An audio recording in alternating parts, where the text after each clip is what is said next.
Today is Monday, August 2nd, 2021. Coming up on Roland Martin Unfiltered, the Poor People's Campaign took the civil disobedience to Capitol Hill today. We'll show you more than 300 people getting arrested today as they implore Congress to move on the For the People's Act and the John Lewis Act. Major congressional campaign in Ohio featuring Nina Turner and Chantel Brown. Will be joined by Nina Turner right here on Roland Martin Unfiltered. Chantel Brown refused to come on today's show.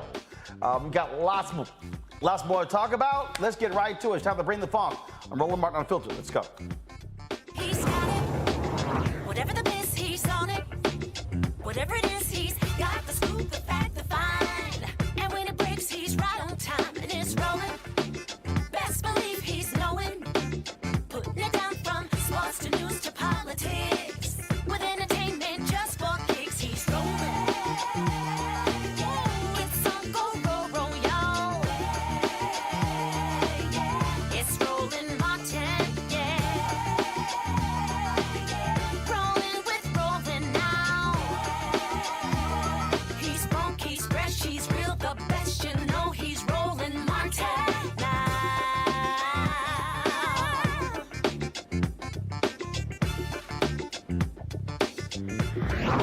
Martin. The acts of non-violence, civil disobedience took to the streets today in Washington, D.C. as the Poor People's Campaign continued their focus on raising awareness about the For the People Act. But not just that, they also want Congress to understand that they are advocates for more than just that. They also want them to be focused on $15 an hour, also protecting the rights of immigrants. And so they want to broaden that agenda. Some of the criticism that Reverend Dr. William J. Barber has leveled at Congress is that they are very good at finding money and resources for corporations, but not necessarily poor people. And so, of course, last week we were in Austin where they took the campaign there, but here they wanted to have their National More Monday take place in Washington, D.C. Now, more than 300 people, folks, were actually arrested. You talk about totally different what we've seen in the past. And so this here's some video. We were out there live streaming it. This here is some video that we shot of Reverend Dr. Barber, but also Reverend Jesse Jackson Sr., Reverend Liz Theo Harris, Reverend Frederick Douglass Haynes III, them being arrested. And now I'm explaining to you exactly what happened today. What they did today was they actually did not use the twisty ties on each one of them or handcuff them. They actually did color-coded tape around their wrist. And what they then did was they processed everyone on the scene because there were so many people. Previous protests that we've shown, they were actually led away to the police station. That was not the case today, again, because there were so many people who were out there. They really wanted with this campaign to dramatize exactly what is going on in the nation's capital and trying to put the pressure on Congress to do more, to step up. And so you have been seeing these actions take place. A little bit later, I'm going to show you some of what was said at today's march, but it really ties into what progressives are demanding is for a much more aggressive action by Democrats. And one of the folks who has been calling for that same sort of aggressive action is Nina Turner. She, of course, is running to fill the seat of Marcia Fudge, who joined the Biden administration as Secretary of Housing and Urban Development. Nina joins us right now on Roland Martin Unfiltered. Nina, glad to have you. So first, I want to get your just thoughts on the constant action that Reverend Barber, the Poor People Campaign, believed in. There were 5 days in Texas last week. We were there Tuesday, live streaming all of those different events. Now here in D.C., they're making it clear that they want Congress to understand that they are not going to be silent and allow U.S. senators to go away on recess with no action on these two critical voting bills. Yeah, Roland, I definitely agree with Reverend Barber and the Poor People's Campaign. They are doing the right thing to put the pressure. I think it's really heartless or showing indifference to go on vacation and know that millions of people will be suffering because they did not extend the moratorium on eviction and a whole host of other issues. So I support what Reverend Barber or Reverend other reverends and other activists are doing right now to show force at our nation's capital.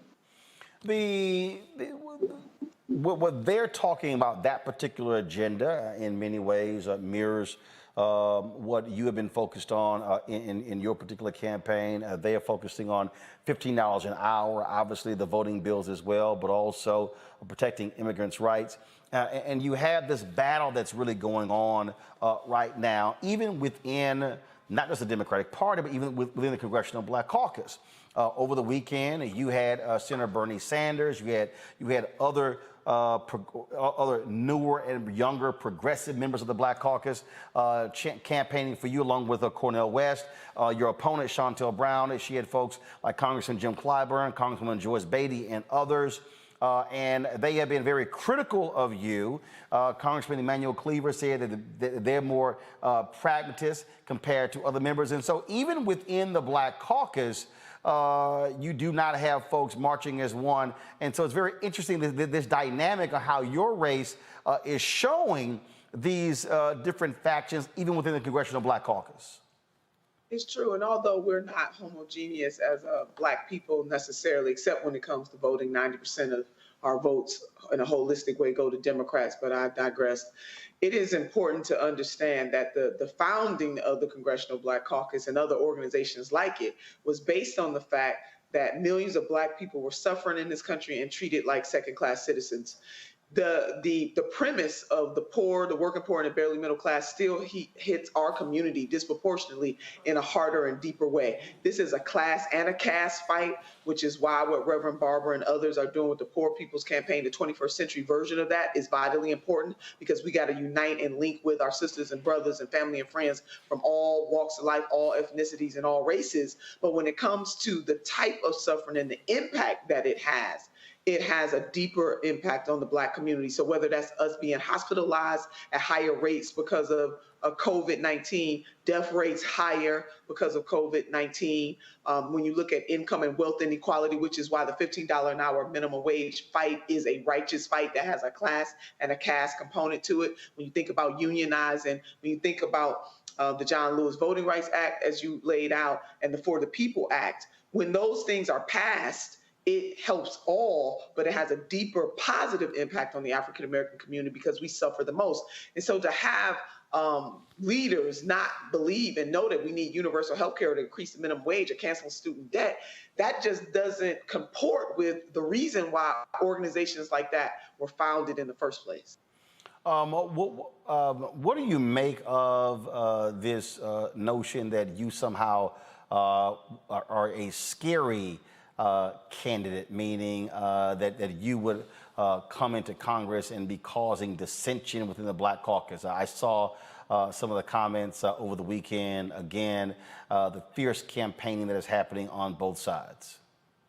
Well, you know, that's by some of them, they just want to try to caricature me. That's nothing new. We know that Black women have endured this since the inception of this country. It really is a shame to see members of the Black Caucus play into those types of stereotypes. I wonder, did they think that the Reverend Dr. Martin Luther King Jr. was scary when he stood up against this nation and talked about the three evils: militarism, poverty, racism? I wonder, did they think that Fannie Lou Hamer, sharecropper from Mississippi, was scary when she united with her poor white sisters and brothers and family and friends in Mississippi and started a freedom party and actually challenged President Lyndon Baines Johnson and the Democratic Party in the 1960s and called them out for not doing a good job when it came to listening to the cries of the poor, the working poor, and the barely middle class? So we find ourselves in that same scenario right now. And so people who want to uphold the status quo, they come in all phenotypes, and there's always people who want to uphold the status quo in every single generation.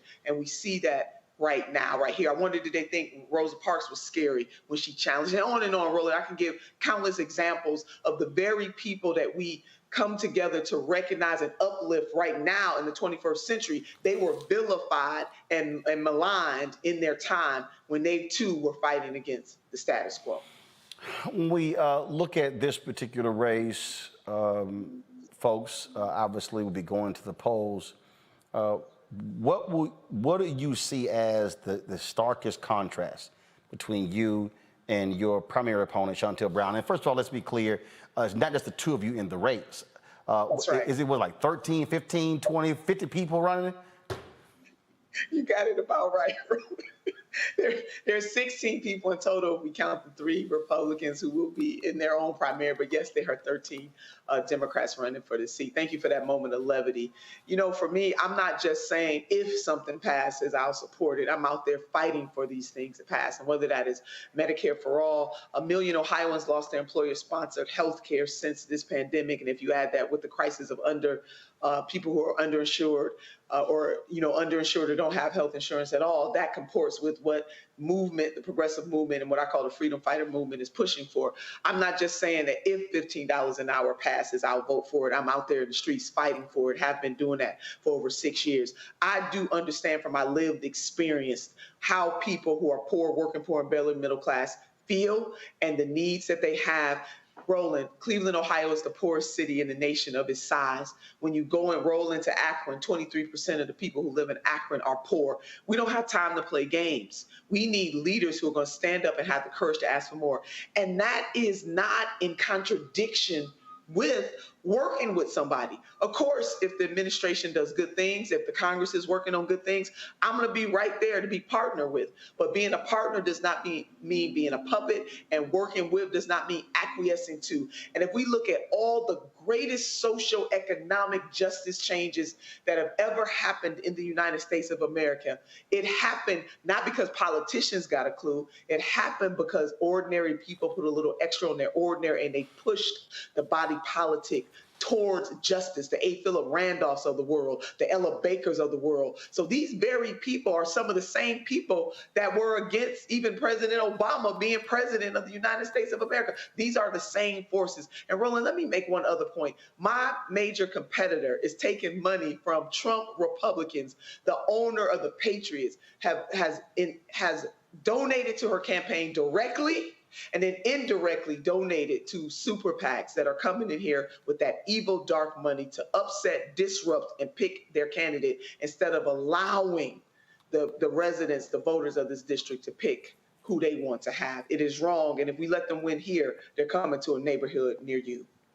One of the things that we look at these races, turnout is always an issue. And so I was looking at these tweets by Wyatt Ruthven, who is with the South Carolina, first of all, who is, very much covers politics, follows politics. And this is what he tweeted out.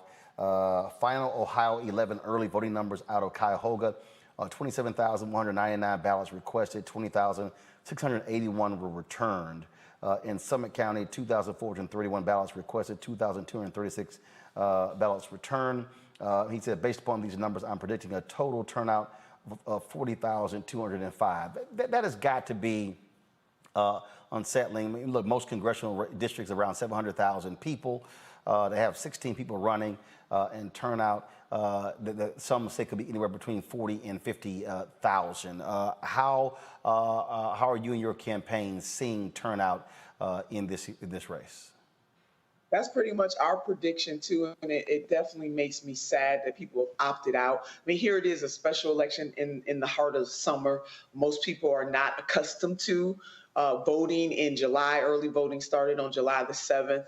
And the election day, as you're laying out, is tomorrow. So it's really hard for people, and especially not just having an election in the summer, but also with the pandemic raging and all of these things. So there are some compounding factors. That being said, even if we solve for those, we know that voters don't turn out in the largest numbers necessary during a special election. I want to work to continue, as I always have, to increase voter turnout. It is vitally important, Roland, that we have more people participate in the process than less. Our democracy is more robust. What people's voices out there voting is more robust. So it is sad. All of us should be sad, no matter which candidate you're supporting, that so many people are deciding not to participate in this election. And should I be the winner, I'm going to do everything in my power to leverage my national experience, married with my local experience to really motivate and galvanize people to come out to vote. But we have got to give people something to vote for. So as we go into 2022, the Democratic Party would do well to heed the words of Reverend Dr. William Barber and other leaders in the Poor People Campaign, other activists across this country who are crying out saying that the people of this nation deserve more. We have the resources to give them more. Let's do that so that Democrats can show clearly by their deeds that they are different than the Republican Party and that they will deliver for the people who suffer the most in this country. Roland, I am running because of love of the community, love of the poor, love of the downtrodden and the marginalized. And I want to continue my work in the halls of Congress. Last question for you. There have been a lot of things thrown at you. A lot of people, I've seen the tweets, people who have been very upset with previous comments that you have made with regards to President Joe Biden, with regards to VP Kamala Harris, with regards to Congressman Jim Clyburn. Do you regret previous statements? Do you think you were too over the top, too aggressive, or you simply stand by everything you said before? What I regret is that some people are more focused on colorful words than focused on the suffering of people. As I just laid out, Cleveland is the poorest city of its size in the United States of America. My sisters and brothers and family and friends in Akron, about 23%. What I regret is that folks went on vacation without expanding the moratorium on evictions. What I regret is a legal system that sees Black men as more criminal than anybody else, and by extension, other people of color, and then people who are poor. What I regret is that we don't seem to get that the main things are the main things, and that's what we should be focusing in on, and not some colorful words, and not a Black woman's agency in the United States of America. And so again, I am running this race to partner with anybody who is going to sit down or walk or run, whatever we need to do, on a justice journey to lift the people who are suffering the most in this country. And what I will say is that I am old enough to remember that on the debate stage during the primary, that now Vice President Harris called out the current president for his record on busing in schools. And I remember her saying, I was that little girl, and she laid out his record. Now they are side by side. So the moral of the story is, if now Vice President Harris and the president now can work side by side, even though they had some harsh words, or she had some harsh words laying it down during the presidential debate, and nobody's upset about that anymore, then the people who got the dandruff up can rest assured that Sister Turner can work with, and looking forward to working with that administration on what is just, what is right, and what is good. I'm the dance partner for justice, but I am going to always put my district first. They are my first, second, third, and fourth concern. And lastly on that, I think people need to take another civics lessons, because the Congress is not there. The President of the United States of America is not the boss of the Congress. They are co-equal branches of government. And it is the job of any member of Congress, whether they're in the U.S. Senate or in the U.S. House, to advocate for their constituents and also to push the administration to do more, whether they are Republican or Democrat. And that is certainly what I plan to do if I'm elected. All right then, Nina Turner, we surely appreciate it. Thank you so very much. Thanks, Roland. All right, folks, and for everyone who's watching, we extended an invite to Chantel Brown to come on the show, but she refused. Why did her campaign refuse? Because they said that we were clearly supporting Nina Turner because we were running ads by Nina Turner. Well, there's a slight problem with that. Those were purchased ads, just like Chantel Brown and her supporters are purchasing ads left and right as well. I find it interesting that she's basically, what they're saying is that we can't run paid advertisement, but other media outlets can run paid advertisements. So we would have been more than happy to have Chantel Brown on the show. Again, I'm not from Ohio. I haven't endorsed anybody in this race. Chantel Brown's campaign was more than willing. They could have easily taken out ads on this show, and we would have run them on social media, run them on my accounts, run them on the show, but they chose not to. That's not on us. So does anybody say, oh no, you didn't have a fair time? No, we wanted the top two candidates to come on today's show, but her campaign absolutely declined. On my panel, Julianne Malveaux, Dean of the College of Ethnic Studies at California State University, LA, Omokongo Dabinga, Professorial Lecturer, School of International Service, American University, Avis Jones-DeWeaver, political analyst. Glad to have all three of you. Avis, I'll start with you. This has been quite the contentious race. It's gotten lots more attention nationally. I mean, you look at these turnout numbers, it's got more attention nationally than, frankly, in the congressional district.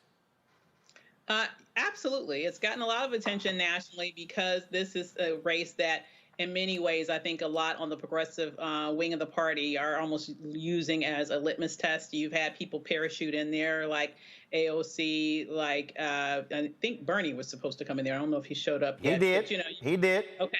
Bernie was in there. Also some other individuals, I'll just leave it as that, from that side of the party have sort of parachuted in there.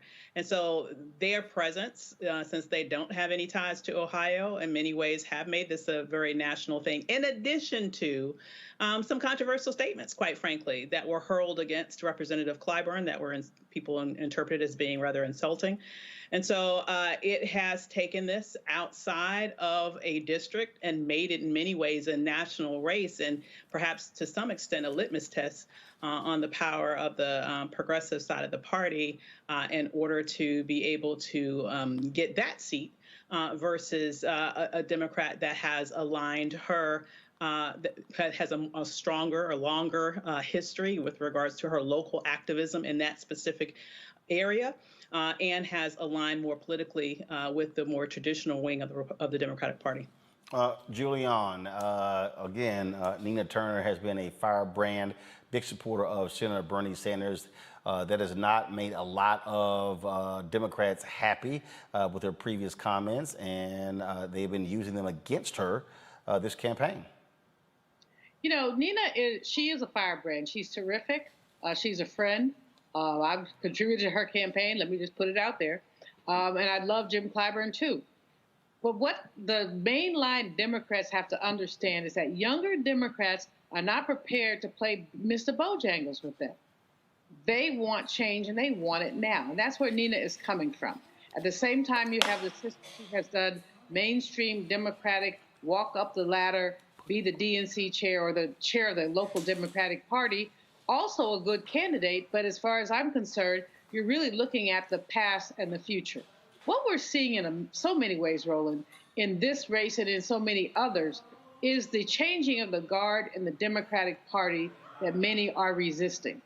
10 years ago, many of these Democrats would have stayed out of it, but now they're looking at the changing of the guard.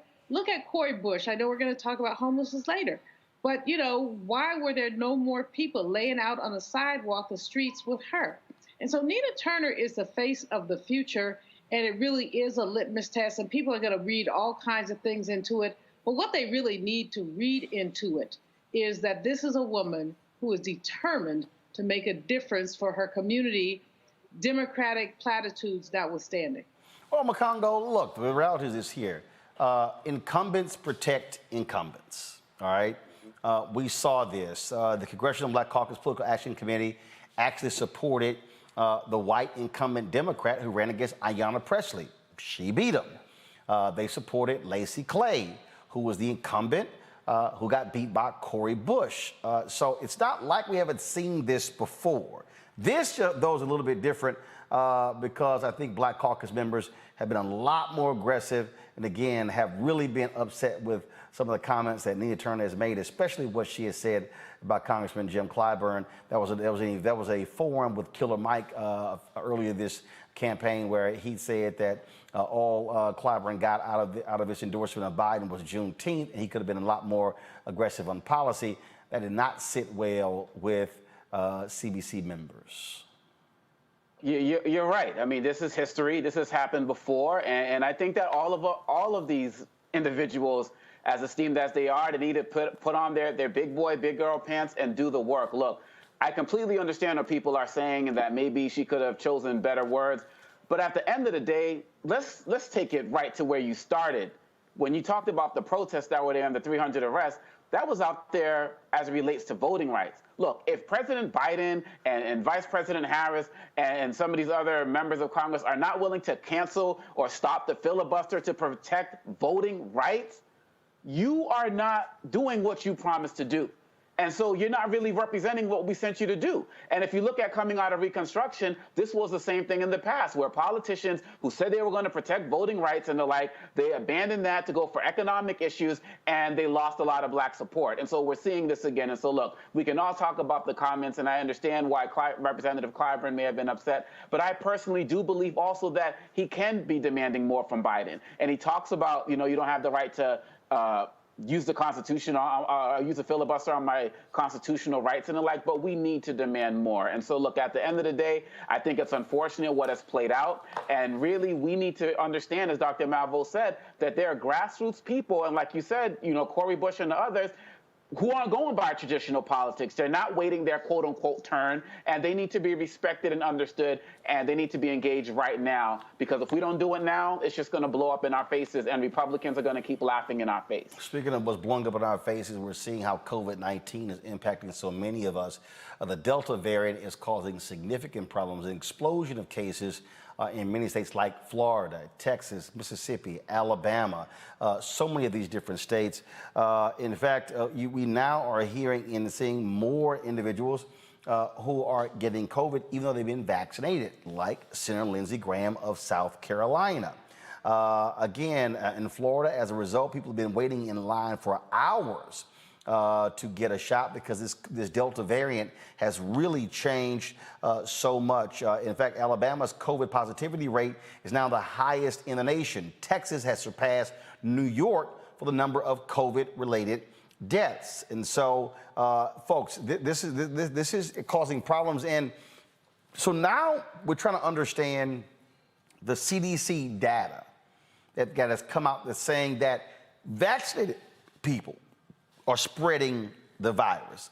What does that even mean? Well, let's talk about this here with Dr. Joseph Graves. He is a professor of biological sciences, North Carolina A&T. Also, Dan Fogbui, a pediatric emergency medicine specialist. So glad to have both of you here. So, Dr. Graves, can you please explain to us really what does this new CDC data mean? That people who are vaccinated are spreading COVID-19 or have that capacity? Makes sense for people who are confused because they thought people can say, well, we heard one thing from the CDC, now we're hearing something else. Explain what this really means. Roland, thank you. Basically, the vaccines, for the most part, prevent people from coming down with COVID. So if the vaccine prevents, say, 95% of individuals who take it from coming down from COVID, that 95% are not going to be able to spread the virus. But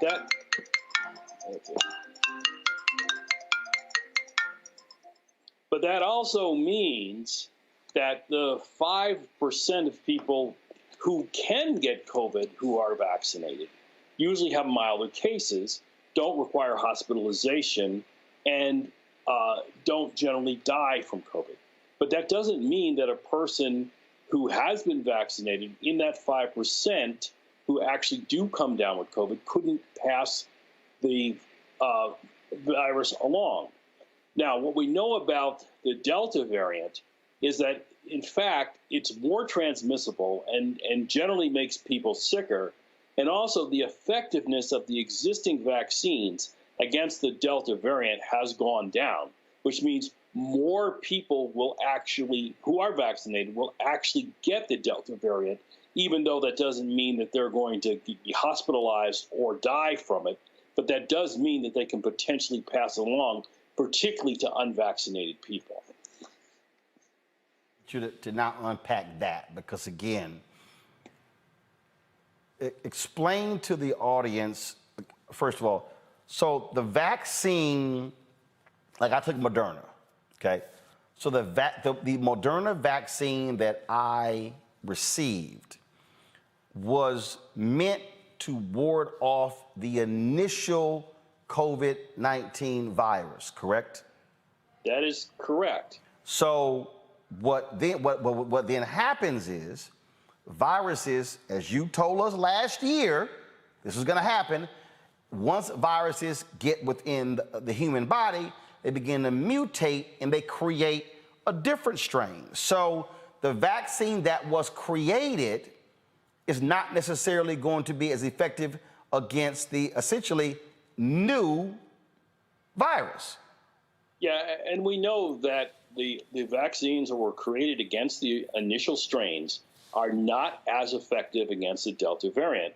And again, as you pointed out to your listeners, I warned people of this over a year ago, that unless we brought down the number of infected people and did it rapidly, that there would be continuous evolution of new strains that would become more dangerous and more transmissible. And what we're seeing now from the data that's being released from CDC and the Johns Hopkins Center, the states that are in the worst shape with regard to new COVID cases and hospitalizations and deaths are the states that voted for Donald Trump, that didn't believe, that had large numbers of people didn't believe that the COVID virus was serious, and large numbers of people who never got their vaccinations. And so now we are headed in a direction that none of us wanted to see.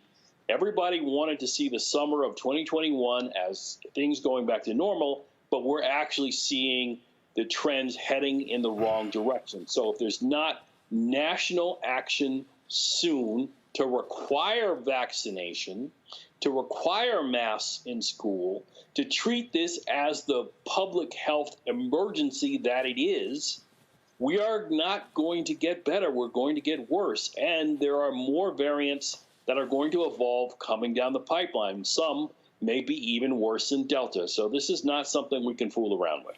So, Dr. Dan, in fact, we want to bring you in here. So there's so many people, to Dr. Gray's point there, that were hard-headed. There were so many people who were like, okay, I don't really want to trust this thing. We keep seeing these stories.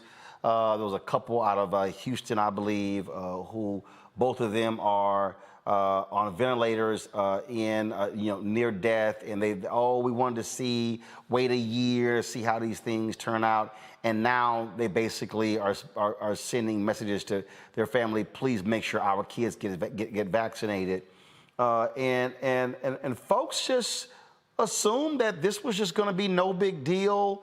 Hey, I can easily get over it. Donald Trump, that was the position that he took, even when he was near death with it. He acted like, oh, this was great, this is wonderful, I got this great cure. No, but they threw everything in the world at it, and so he was the beneficiary of stuff a lot of us would not get. And so now, as a result, this thing is now, in essence, not contained. And once it goes basically outside of containment, you don't know where in the hell this is going to end up. Yes, thanks, Roland, for having me. And so there are a couple of things. Let's make sure that it's totally clear for the audience. And I'll wear my biodefense background hat on this. Look, we have to understand what a vaccine actually does. Let's educate us one-on-one. Just because you graduated from the 12th grade and you got your biology and copied off somebody in your class does not make you a doctor. One. Two, no, it's really true. These are the things I'm fighting and having these discussions on misinformation, disinformation on different platforms. I want to make sure that's clear. A vaccine is not a force field. So it does not just block the virus and you don't get exposed. So I would liken it to maybe a training program, maybe like physical defense, a defense course, assault course, where you get training. That's what you're doing with the vaccine. It trains your immune system to be able to ward off the assailant, in this case, the virus. That's what people need to understand the message. So all these positive cases, I would also redefine that. The messaging has been messed up here. It's actually SARS-CoV-2, the infection. That's what they get when they have these positive tests. That doesn't mean you have COVID-19, the disease, where I have to put a tube down your throat in the emergency department or send you to the ICU and you're on potentially dying bed. That's the big difference. So yes, you will see these cases. I don't like using breakthrough, but that's the lingo that's out there. But understand the vaccine is not a force field. Second, important, our children are priority. Look at the cases. They have started to increase significantly. Children accounted for about 14.3% of the cases typically throughout this whole pandemic. In the past 2 weeks, that number ticked up to now about 19%. So now children are accounted for or have had an increase of maybe about 5%. Last week, about 10 days or so, maybe kids accounted for maybe 32,000 or 36,000 cases. You can look all this up on the American Academy of Pediatrics website, Children's Hospital Association, and CDC website. And then in the past 10 days, it's now increased 72,000 cases of SARS-CoV-2 are children. So the number is going up. You can see the trend and start to anticipate what those policies need to be, and definitely advocate for your children. So that's my beat. So I got it off my chest. So I got to ask both of you this. Here's a perfect example. D.C. Mayor Muriel Bowser has come under a lot of criticism for issuing a mask mandate and then attending a wedding where no one was wearing masks, and then attending another birthday party. And so now we have this mandate saying that even if you're vaccinated, you should be wearing your mask indoors. Aren't people also kind of screwing this thing up, public officials, by saying one thing and then doing another? I mean, look, we're already fighting a massive disinformation campaign. We're fighting people who do not trust the government, who don't trust anything. To me, those are blunders that make no sense whatsoever. I mean, I'll give you a perfect example. After last week with the Delta variant, and then I saw what was happening with major corporations, I sent an email to my staff, maybe it was Saturday or even Sunday, saying, if you are not vaccinated, you cannot come into my office. You've got 2 weeks to get vaccinated. And if you don't get vaccinated, you're not going to have a job. Now, some people may say that's too harsh, but the reality is I'm not trying to get sick. I'm not trying to get any of my staff sick. As an owner, I have to be cognizant of my staffers and what's going on with them. Now, Roland, I completely agree with you that, there needs to be a consistent message, and the consistent message is mirrored by the way you behave in public. So if you're going to say that there needs to be a masking mandate, then you need to go around wearing your mask where it is appropriate to wear your mask. It's really that simple. Yeah, I definitely think corporations have actually stepped up in this case, Roland. It's literally, as I said before, and I've said it on other outlets, that the corporations are actually leading the feds, and they're leading your local government officials in regards to the messaging. And that's because it's hitting them in the wallets. It's not altruistic. It really is mostly because it's hitting their pockets. And I would say the NFL, they actually stepped up. Now, the subsequent corporations have been following suit. We've heard Walmart, Disney, just as you said. So that's who's leading the charge. And I think that will actually bode well for us. But this whole masking thing, yes, the message has been mixed up, but the virus also has changed. So let's not get that twisted. Science is not necessarily the truth, as someone said. Science is actually looking for the truth. So it will change, but we have to understand that it is a dynamic of change, and we have to do that.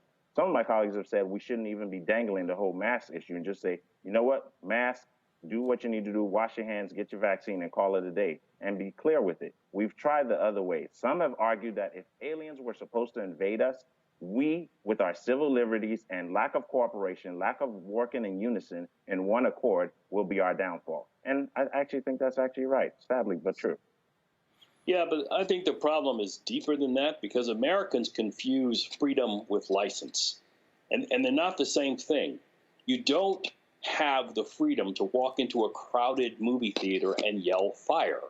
That's license. So in the same way, with regard to public health measures, you don't have the right to put other people's lives in danger by not getting vaccinated and by not washing your hands, by not wearing a mask in public. You don't have that right. And people don't understand the difference between the two, license and freedom. They're not the same thing. And since they don't have that understanding, therefore, then there comes the sanctions and the mandatory making you doing certain things that you wouldn't do without repercussions. So that's why we're here where we are. I mean, it has been it has been frustrating because I also believe, I think part of the problem is people hear something and they go, okay, that's it, without realizing that stuff changes.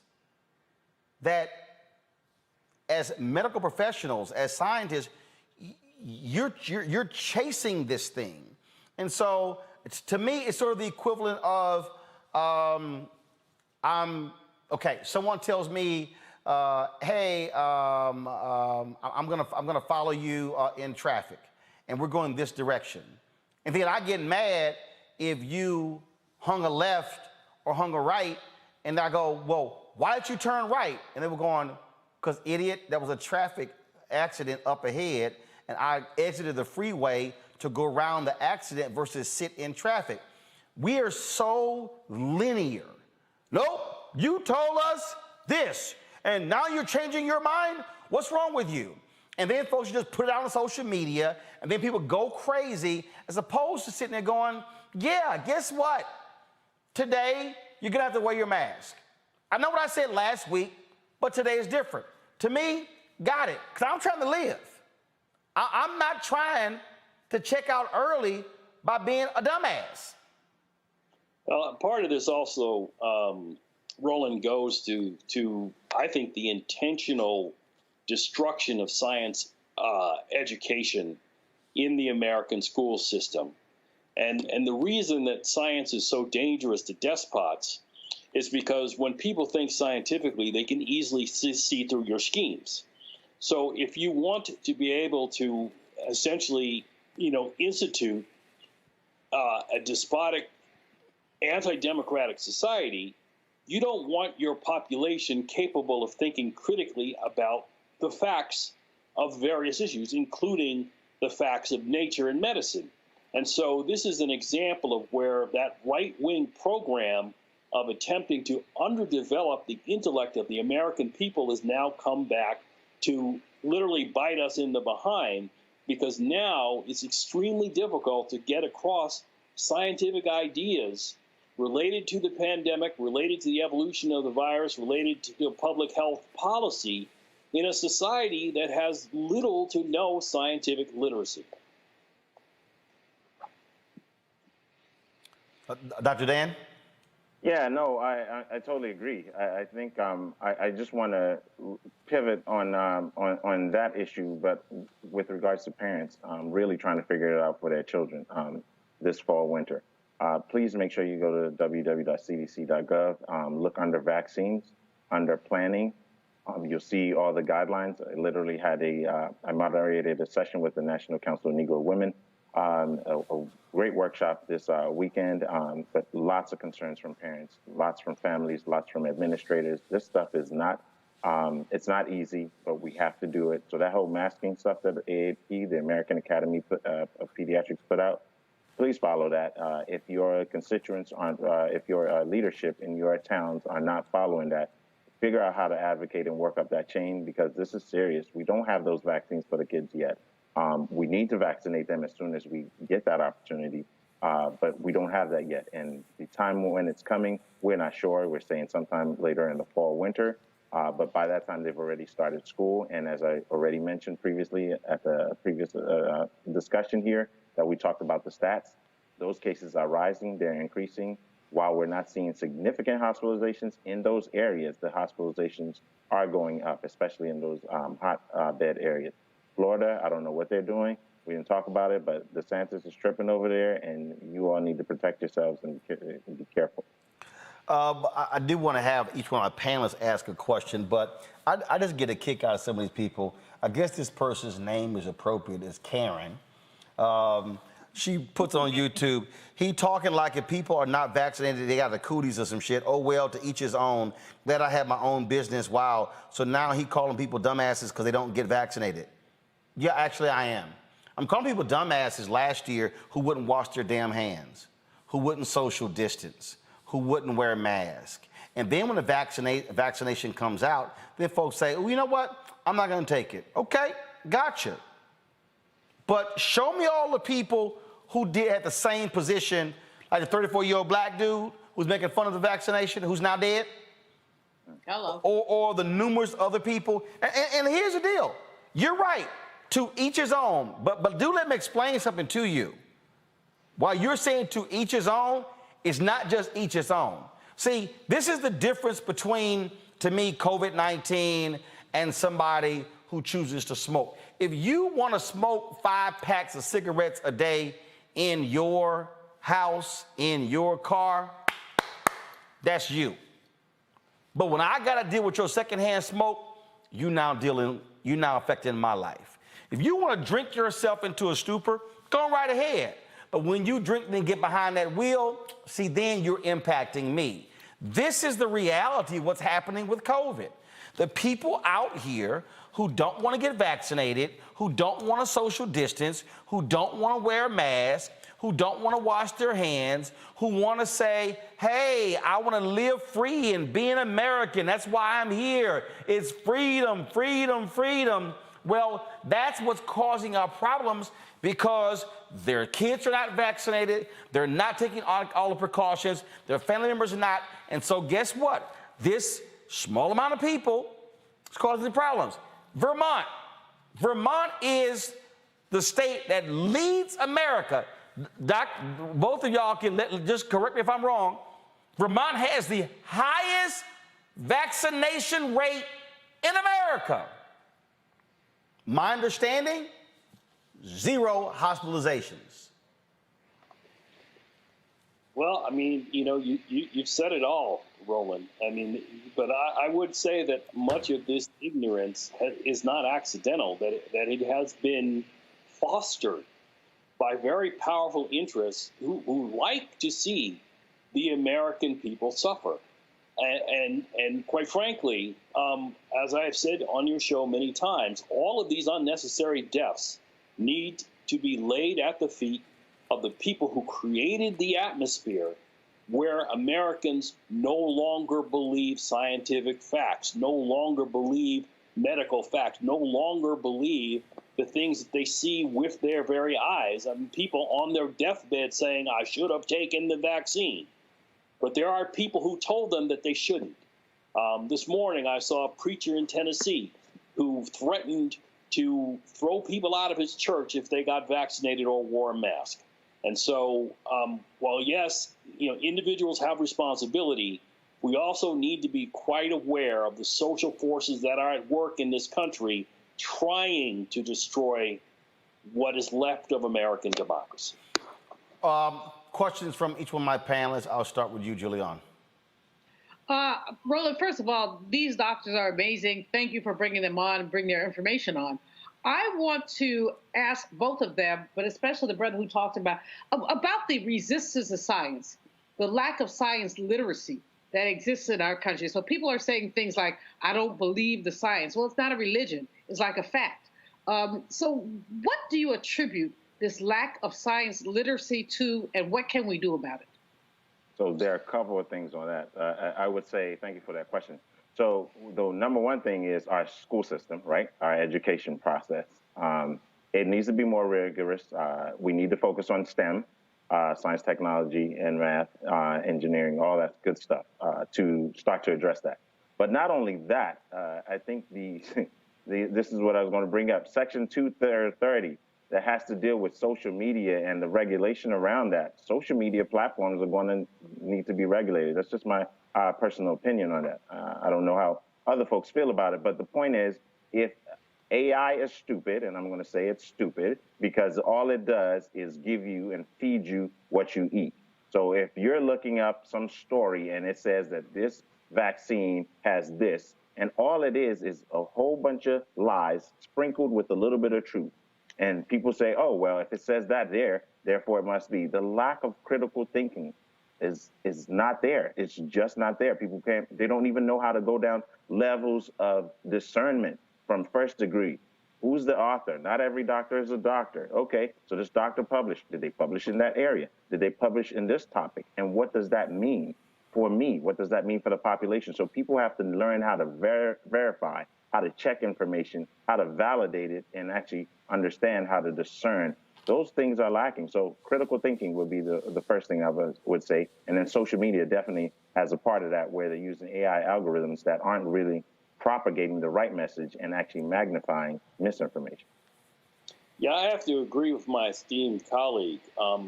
We're in a perfect storm in which two forces have come into the American into American culture, going in opposite directions. One is the rise of social media and people's lives being orchestrated by what they hear or listen to on social media, at the same time that an emphasis on critical thinking in education, particularly in public education, K-12, has gone through the bottom.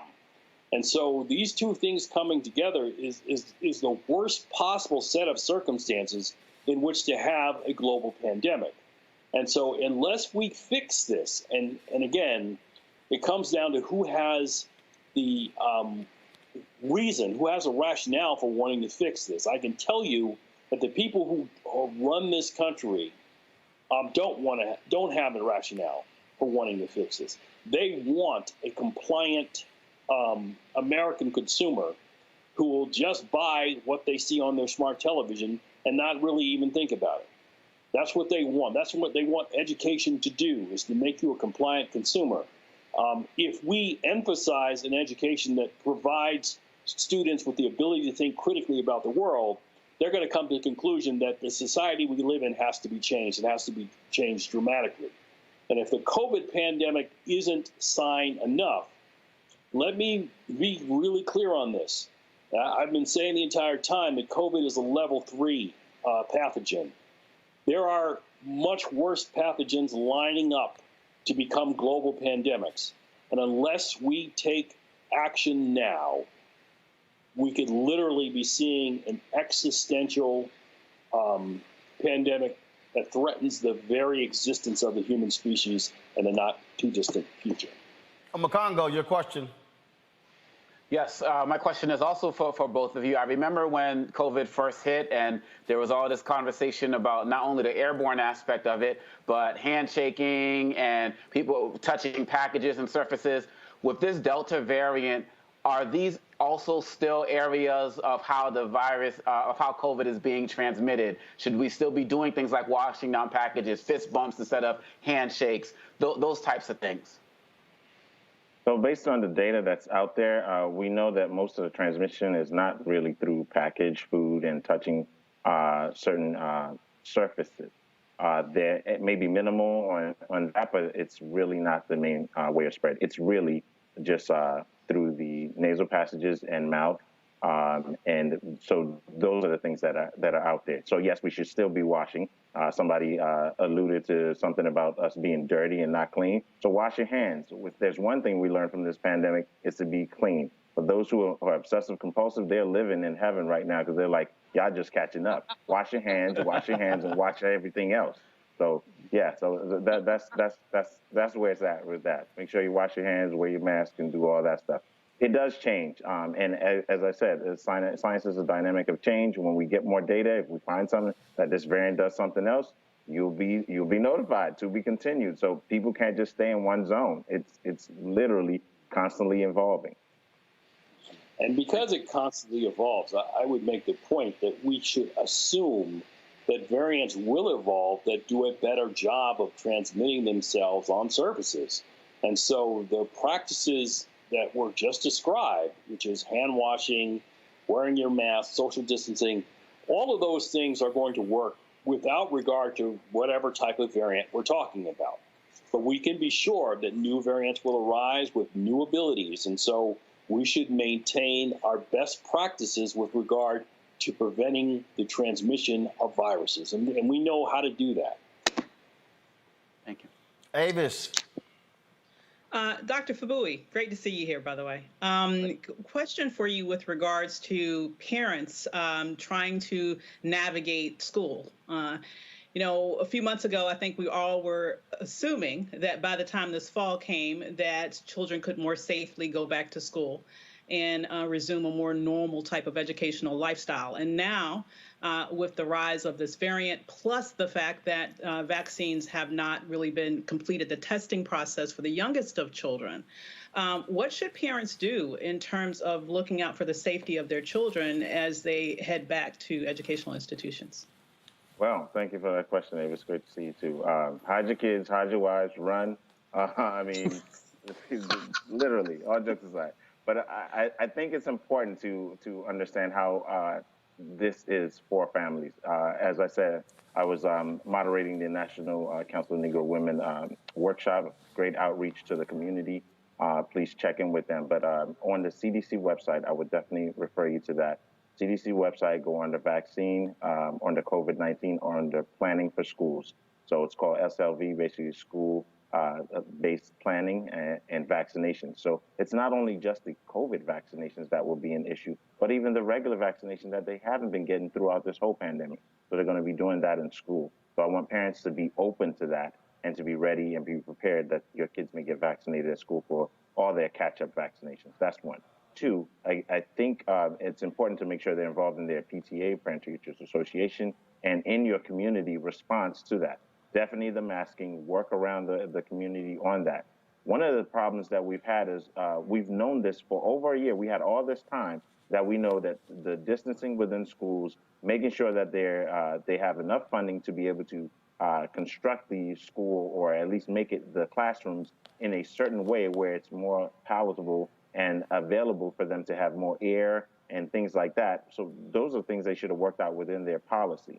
Also, making sure that the teachers, the faculty, staff, all of them are vaccinated. That's also a shield, a layer of protection. That's important, making sure you have hand washing stations or hand sanitizers. All those things are important to be in place, are necessary. I think one of the last things that I think is a problem is with regards to when they're in states. For example, I'm going to use Florida because they're just really doing something really wrong, where they're actually going to penalize schools and school districts with regards to masking, literally fighting them on what we know as life-saving.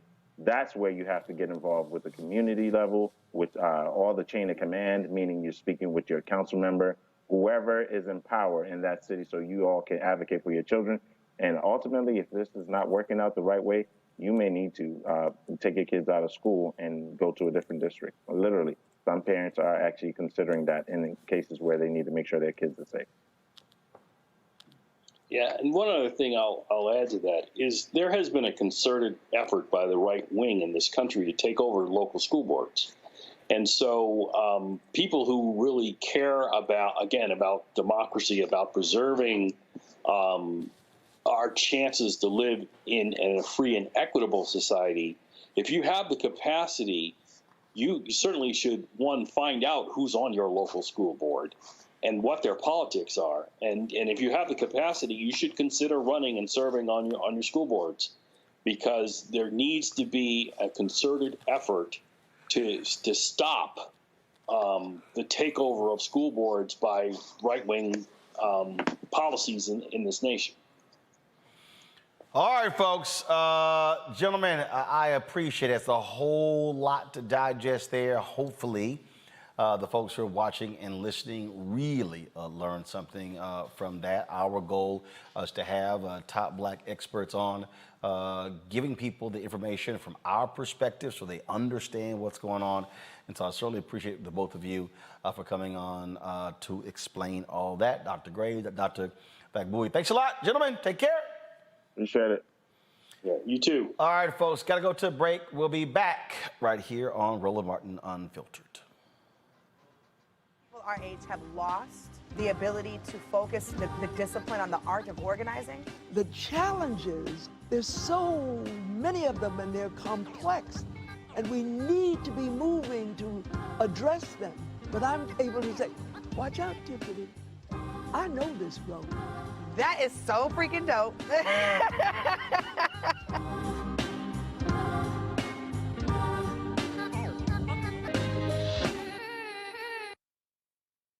It ain't just about hurting Black folk. Right. We got to deal with it. It's injustice. It's wrong. I do feel like in this generation, we've got to do more around being intentional in resolving conflict. You and I haven't always agreed. Yeah. But we agree on the big piece. Yeah. Now, conflict is not about destruction. Conflict's going to happen.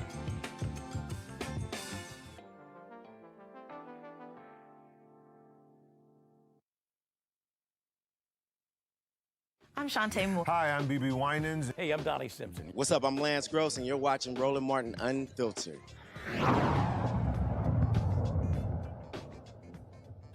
As we said at the top, the Pro People's Campaign held their National Moral Monday today in Washington, D.C. Thousands gathered in the nation's capital, marching to the Senate Hart Office building, first gathering in Union Square, right there across from Union Station. Here is Reverend Dr. William J. Barber addressing the crowd before they marched. The filibuster is sin. Leaving things undone is sin. Leaving things neglected is sin. Making essential workers work during a pandemic and risk their lives to save this country and then not give them a living wage is sin.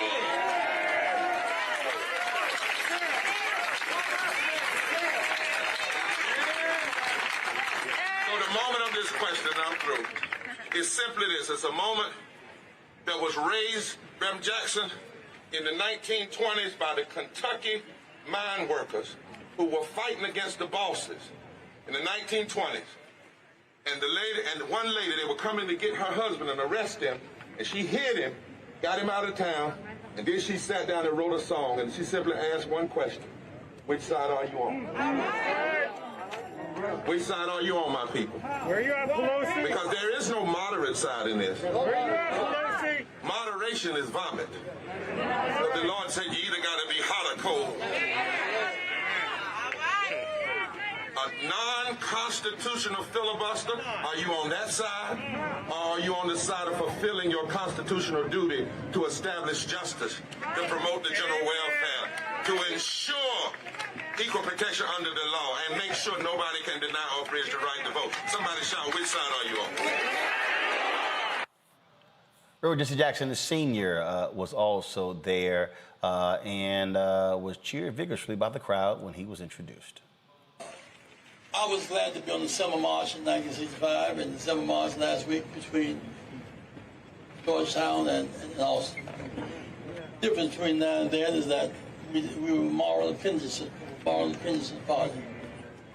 We lost the vote. They couldn't run the Nixon. Johnson was our salvation in that march. Came to our rescue. Took the heat. First penny gave to Edward Jefferson, Republican. Second gave to Dr. King, who crossed party lines to make real sense. One thing I know now is that we're not we're now the integral part. We're the base to black and brown people. Black and brown people. The base. The party. Of the party. Not the bottom. Not the bottom. Foundation. Foundation. As long as we end up, that's where you start from. The reason why Ms. Pelosi should be here today, Schumer should be here today, and Biden should be here today. Because if we lose, they lose. That's right. That's right. Agreed. We lose. We lose. Democracy loses. Democracy. We lose. Democrats lose. We lose. The nation loses. Honor, credibility in the world. Rodney Ellis, Harris County Commissioner, former state senator. He was there watching things unfold, and we caught up with him. Surprised he ain't got his bike with him. Hey, man. Surprised he ain't got his bike with him. I do this in my hotel room. See, there you go. You can't bike in the march now. You can't rush it. You got to take your time to get there. How you doing, there man? you go. All good. We just here. I'm impressed. Live streaming this whole deal. It is. I'm impressed. It's a great crowd. And Barbara's just amazing. You see Reverend Jackson over there? Isn't it amazing after all these years, man? Of course. He's still out there, relevant in the struggle. It's amazing. Now, we were in Austin last week, so I was we were there Tuesday through Sunday. Oh, yeah. And you know, my Texas folks out here, I think a couple of them still left, but they get ready to go back next week. Oh, the House Democrats. Yeah, and Representative Roland. 3 Texas House Democrats. They, of course, have been in D.C. since they left the state to keep them from having a quorum from passing bills. I also caught up with them. All right, so first of all, got to get your thoughts on Saturday's rally. We were there, of course, Tuesday through Saturday, and then your thoughts about this. Anybody jump up first? So first of all, I hate that we couldn't be there, right? That was probably one of the most powerful things that we've seen in the state of Texas, and sadly enough, we couldn't be there.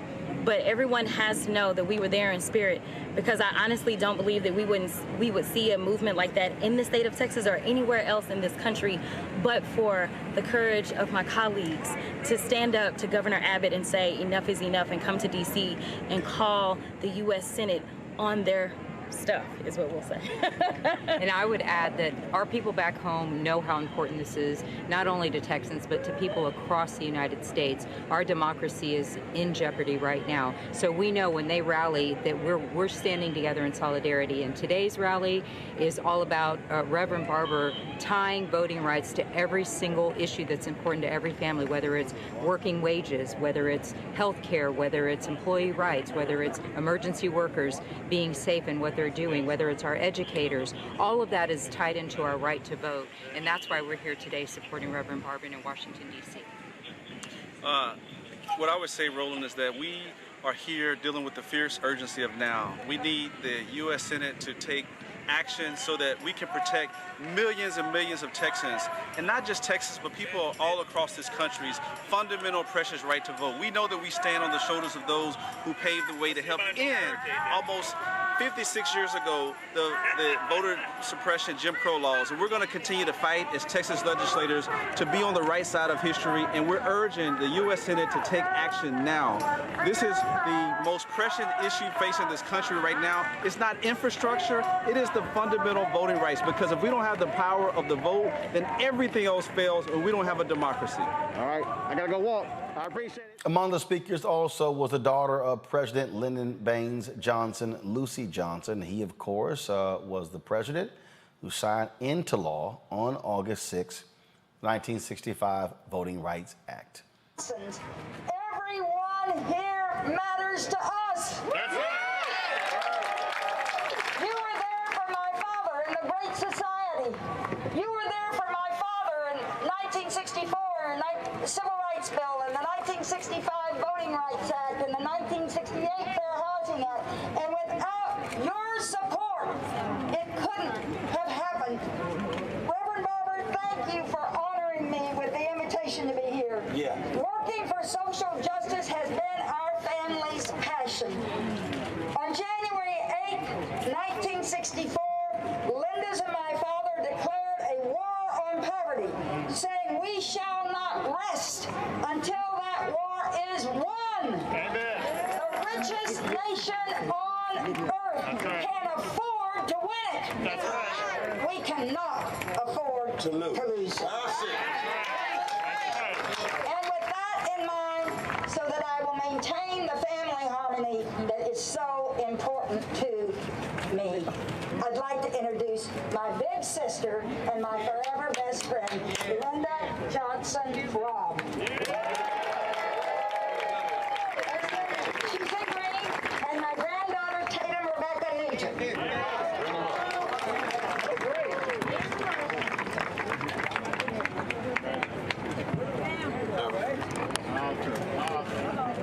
Many say this war has been lost, as poverty still exists, but just as the beneficiaries of Medicare, Medicaid, Head Start, Civil Rights, and Education Acts, if they think this is true. The war on poverty was not our enemy.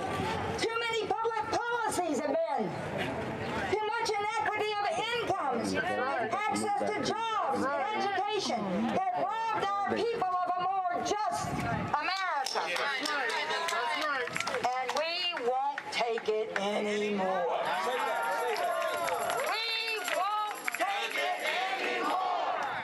Today we are in crisis. The vote gave Americans of all backgrounds the opportunity to address the inequities of our country. Those seeking to limit access to that vote will strangle liberty and justice for all. The For the People Act and the John Lewis Act protect the right to vote for every American. It is time to ensure that they become the land. There could be no more fitting tribute to liberty and justice. Yes. In the 1960s, Democrats and Republicans stood up together for social justice. It was the right thing then, and it's the right thing now. Now, more than ever before, we need to, in the words of Isaiah, come and reason together. That's right. To build a more just America for everybody. That's right. We need courageous leaders on both sides of the aisle. That's right. To support social justice and the right to vote.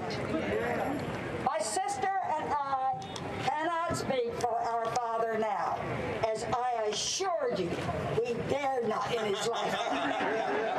But we want to know, let you know, sure, that he would want us to be with you in the fight for social justice and voting rights. In 1965, when Lyndon Johnson pled for voting rights reform, he invoked the mighty anthem of the civil rights movement. Yes, he did. These words still beat in our hearts. We shall overcome. We must. We must overcome. We must overcome.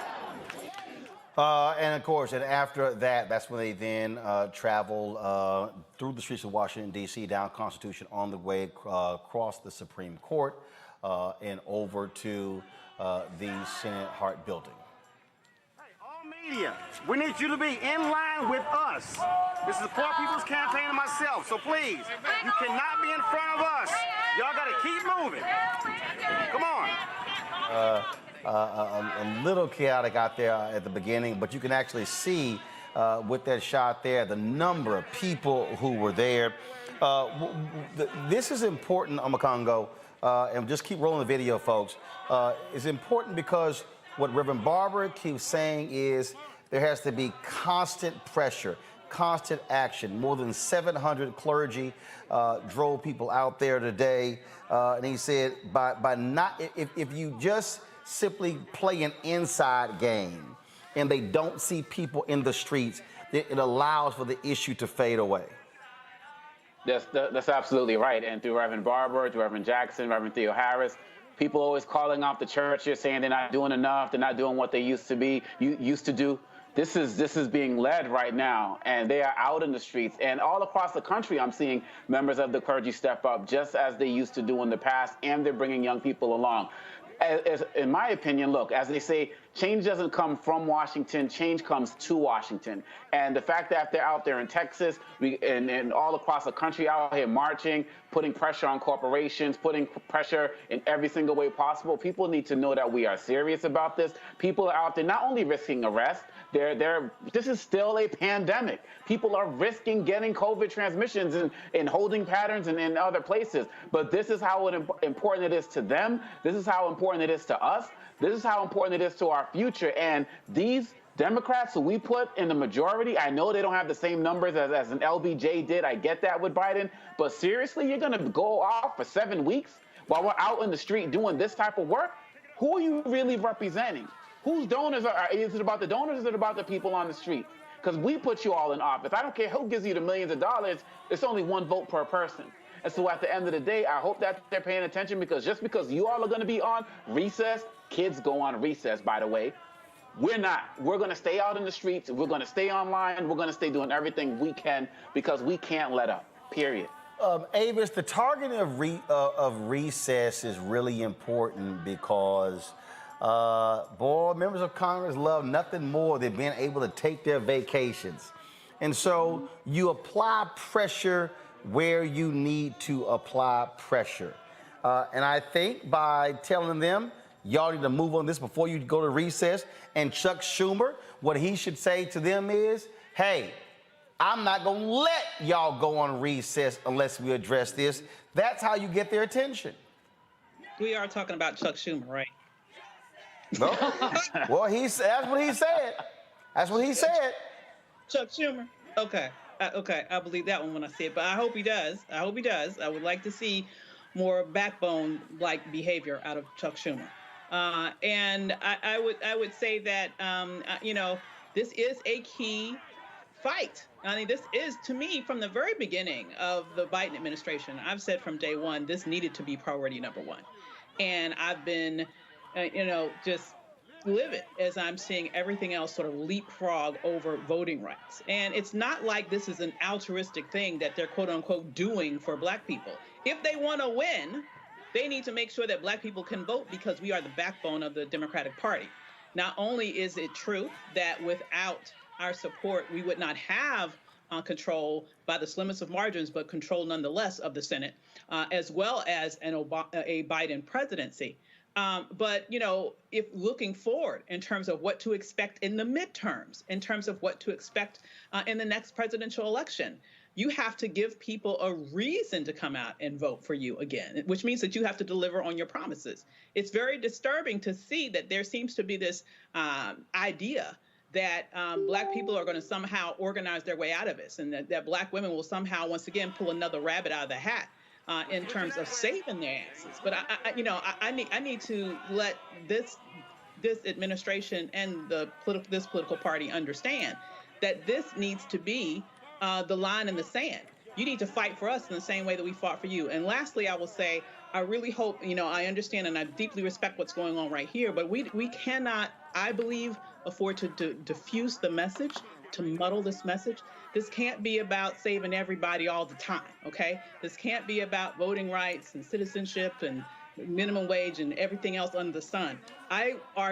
We need to understand as people on the left that to be most effective politically, you need to target your messaging, target your focus, not diffuse your focus all over the damn place. So I would love to see a focus this summer. If the focus is on voting rights, the focus needs to be on voting rights right now. I would love that because honestly, they're talking about rolling up in this, stuff for Dreamers and reconciliation. I mean, other people getting their stuff. I would love to see a focused effort specifically on voting rights, because let me tell you, that is what's under attack fervently, and it's primarily the Black community that's under attack with that specific issue. Well, but Julian, Dr. Barber actually addressed that particular issue. When he spoke today, and we're going to try to pull up in a second, a member of Congress said, hey, y'all should only make this about voting. He said, no, with the Poor People's Campaign. He said that if you address $15 an hour, that impacts 40% of Black America. And so, Julian, that was something that he was clear. He said, you have to also put multiple agenda items on. He said, and that's why you see their demands. Their demands right there. Number one, in the filibuster, pass the For the People Act, deal with $15 an hour, protect 11 million immigrants as well, and the John Lewis Act. They've been very clear all last week on every banner, in every speech. These are the demands. Roland, I partially agree with Avis, and I partially agree with Reverend Barber. I mean, the challenge is that how you partially agree with Avis and partially agree with Reverend Barber when what Avis is saying runs counter what Reverend Barber is saying? You can't partially agree with both. You got to pick, Julian. I'm trying to explain it to you. I am trying to explain it to you. Now, the issue is that we can't put everything in here, but there's some things that could be put in here. I think if we just do voting rights, we may miss an opportunity, but I think that if we widen it too much, we give too many people out to get out. So, I want folks the voting rights thing is most important to so many of us. But you see Cori Bush sleeping on the steps for homeless folks. You see the $15 an hour. You see all these things. What we're really talking about is a frontal assault on predatory capitalism, a frontal assault on the way that we've done things. And with that frontal assault, we have to figure out a way to balance this stuff out. And in balancing it out, it may mean that we end up with a bill that's broader than just voting rights, but narrower than what Reverend Barber and the posse want. That's all. I'm saying there's good to say in both. No, yeah, you're right, I have to pick. I ain't got to pick, Roland. All I have to do is say that with this shit, I didn't mean to curse on the air, this nonsense has to stop. The way the filibuster has to be gone. I think that's perhaps what we can all agree on is get rid of the filibuster. I want to bring in a couple of guests. Dr. Wes Bellaby, he is the chair of Advocacy for 100 Black Men of America. Kadeem Cooper is the Policy Council, Public Policy Project, Lawyers Committee for Civil Rights Under Law. Glad to have both of you on here. Sorry, can I get to you on Saturday? We had a few issues there. But Wes, I want to deal with you. First of all, the demands of the Poor People Campaign, that's not a demand to put all that in one bill. What they're saying is, in the filibuster is one thing. The For the People Act is a whole different deal. John Lewis is a different deal. They're saying these are multiple things to deal with. And so Barbara was clear that they are not going to make one issue. He said they have a broader agenda as the Poor People's Campaign. I absolutely agree with Reverend Barbara, and with all due respect to the sister, I think it's imperative for us to be able to understand that we have to be able to walk and chew gum simultaneously. And I say that again as respectfully as I can. I think that our issue in terms of voting rights, while it is definitely affecting the majority of African Americans, we can't say that this is only affecting us, because if we do that, then we're not understanding the fact that our Latino, the Latinx brothers and sisters are being disenfranchised by by voter suppression. And there are several groups who are being marginalized in that regard. And furthermore, we know that we are stronger when we have allies.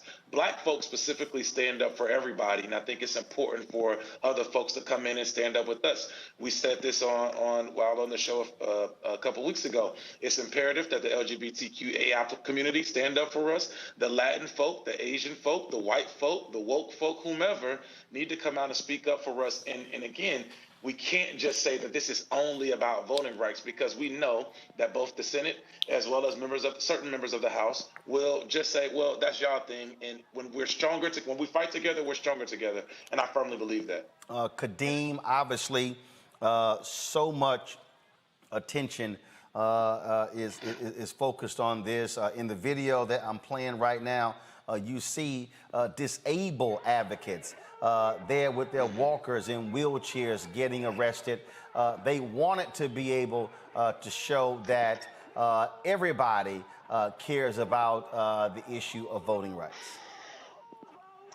Yeah, absolutely. I mean, the key thing to understand about the legislation like the For the People Act and like the John Lewis Voting Rights Advancement Act is that these are broad pieces of legislation that will affect all different types of people, Black people, people of Hispanic descent, Native Americans, people with disabilities. There are provisions in these bills that will address issues that affect every single one of these groups. That's why you have such a broad coalition of people fighting for these legislation. And that's why we can't give up the fight just because of the filibuster. We really have to continue to push forward on advocacy for the filibuster to be eliminated. We need to push forward on advocacy for both pieces of voting rights legislation, the For the People Act and the John Lewis bill.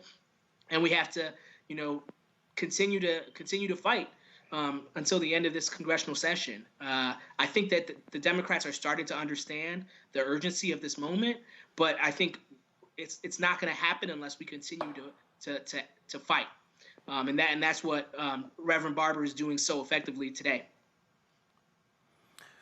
The thing here, Wes, with the different groups engaged in this, and what we're seeing is and one of the things that Barbara keeps saying is that, look, if you don't want to be a part of Poor People's Campaign, that's fine, but plan your own action. Do something. Do it in your state capital. Pick another day. Look, their deal is Moral Mondays. Well, hell, who gonna pick Tuesday? Who's gonna pick Wednesday? The Black women organizations, their action is on Thursday. There are days of the week that people can get involved in, and it has to be constant. It has to be constant pressure at the Hart Building. It has to be at the Capitol Building. It has to be at the Supreme Court. It has to be in front of the White House. Right.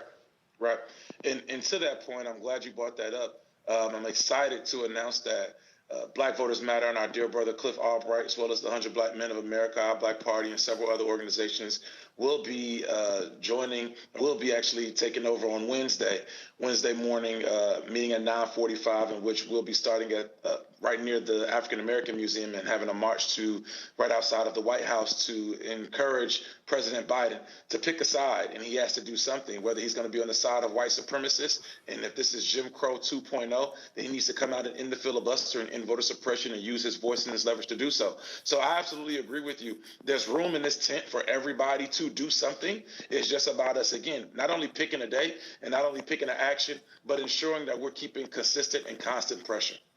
So you're saying that Black Voters Matter and Black male groups will be gathering at 9:45 a.m. in front of the National Museum of African American History and Culture, and be going from there to the White House on Wednesday?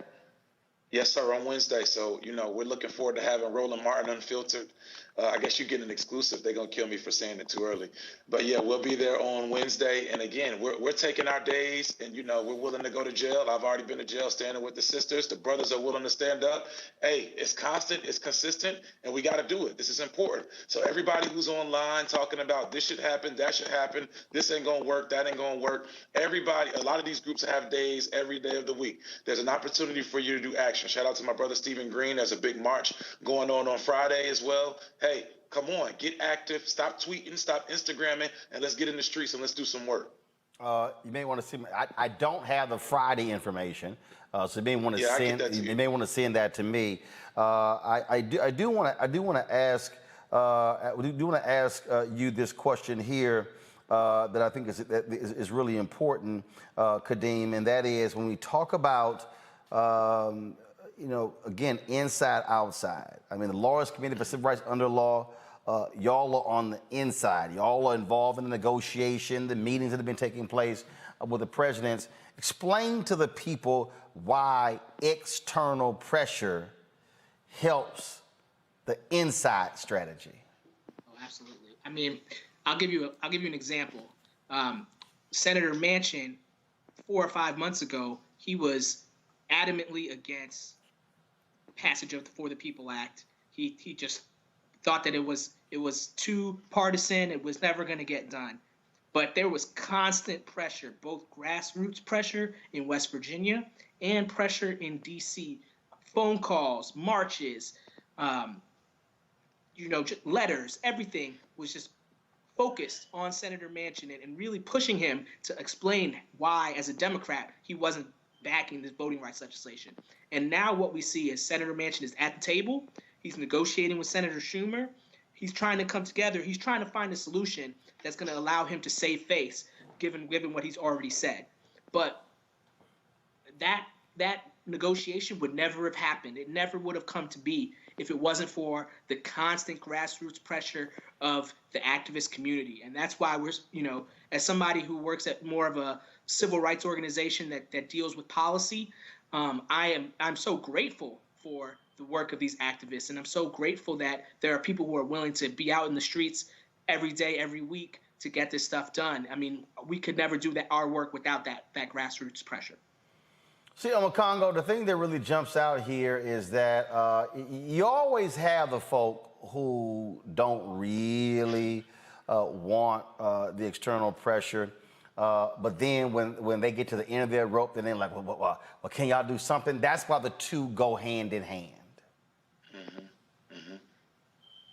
Both of you brothers for what you're doing and the other brothers that you mentioned as well, because we give all of our praise to the sisters as we should every single day. And it's great to see brothers out there standing with our sisters making this happen, because we are one community. And to go back to your point, Roland, at the end of the day, even with Dr. King, everybody knew that he was the external pressure outside, along with other groups, organizations. It can't be a one thing or a two thing. It has to be both hands knocking down the door at the same time. And every single opportunity that we get, we got days in the week, we got different times of the day, we got to get out there and doing that. So for all of y'all who are saying, well, we just vote for the president, we'll see you in 4 years, not even 2 years, but we'll see you in 4 years and it's all good. If we haven't learned by now that the pressure has to never stop, and then has to come from every single angle, from the streets to the suites, we're never going to get it now. And so I'm so happy that you got these brothers on right now. And we are seeing that this is grassroots and it's happening at every level.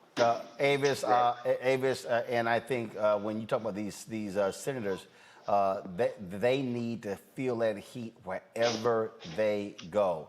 If they have a town hall meeting, feel it. If they're meeting with lobbyists, they got to be there. If they are, and again, same thing, President Biden, when he goes home to Wilmington, Delaware, and when he decides to go play golf, he better see some, he needs to see some signs outside the crib, outside the golf course as well. I mean, that's the thing. That's when we talk about constant pressure. Absolutely. Constant pressure is very important. And let me just be very clear about my point here. As a political scientist who has worked on with policy advocacy for over 2 decades now, in terms of what really happens with regards to how to wield power and to push things across the finish line in Congress, I will tell you that muddled messaging is not your friend. Muddled messaging is not your friend.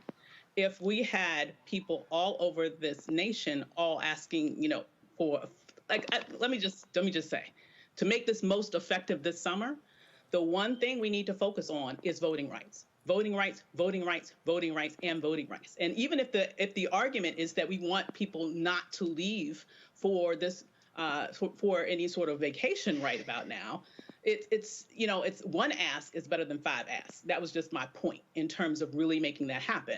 You know, I think it's really critical to know that this ask needs to be powerful. It needs to be replicated.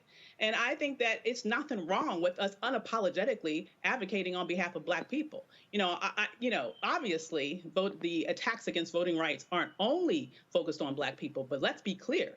It's primarily targeting us. It's primarily targeting how we vote in terms of the specific rules changes that have been implemented or at least sort of brought up in legislation all across this nation, because the other side understands very well, and I would argue perhaps understands better than the Democratic Party exactly how powerful the Black vote is. And so with surgical precision across this country, they are pushing for eliminating or at least greatly damaging our access to the ballot box. And I think that as Black people, we should be focused on that protection of that right that many of our ancestors laid down their lives for. And yes, since that time, lots of people have benefited from those sacrifices. All types of people have benefited from those sacrifices.